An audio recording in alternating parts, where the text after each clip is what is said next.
एक बार की बात है, गांव के पास एक बड़ा जंगल था। जंगल में अनेक अजीब घटनाएं होती रहती थीं। लोग कहते थे कि जंगल में एक भूत रहता है जो रात को उतर कर आता है और लोगों को डराता है। एक रात एक युवक नाम किरण गांव के पास के जंगल में अपने दोस्तों के साथ घूमने गया। जंगल में चलते चलते उनके साथ अचानक कुछ अजीब होने लगा। धीरे धीरे उनकी चीखें जंगल में गूंजने लगी। वहां एक अजीब सा ध्वनि सुनाई देने लगा, जैसे कोई चींटी उनके कान में बोल रही हो।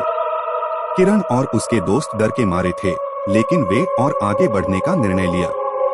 धीरे धीरे उनके सामने एक पुरानी और भूतिया हवेली आई। यह हवेली बहुत ही डरावनी थी, जैसे कोई बिल्कुल ही डरावने स्थान पर हो।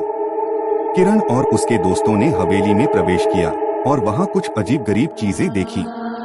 उन्होंने सोचा कि शायद यहाँ कोई व्यक्ति नहीं होगा, लेकिन तभी उन्होंने कुछ सुना। वे सभी ध्वनि के ओर दौड़े, जैसे कोई चींटी उनके पीछे है। वे एक कमरे में पहुंचे, जहां उन्होंने एक पुराना सांस्कृतिक छवि देखी। छवि के पास एक और अजीब चीज थी, एक पुरानी किताब। किरण ने वह किताब खोली और तभी वहां लिखा होता है, इस किताब को छोड़ दो वरना तुम्हारी आत्मा का नरक में स्थान होगा।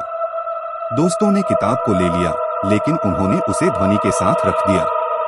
वे लौटने की तैयारी कर रहे थे, लेकिन तभी हवेली के अंदर से कुछ अजीब आवाजें आने लगी।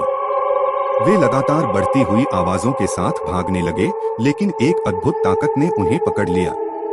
वे सभी डर के मारे थे और उन्हें मालूम नहीं था कि क्या हो रहा है। धीरे धीरे वे सभी एक अजीब और भयानक रूप में परिवर्तित हो रहे थे। उन्होंने आत्मा को हवेली में फंसे देखा, जो उन्हें डराने के लिए तैयार था। वे सभी की आवाजें गूंज रही थी और फिर से वह अजीब ध्वनि सुनाई दी, मुझे छोड़ दो। डर के मारे वे सभी जंगल की ओर भाग गए और कभी वापस नहीं देखे गए। गांव वाले कभी भी नहीं जाते उस जंगल के पास, क्योंकि वहां कुछ अजीब होता है जो किसी को भी डरा सकता है।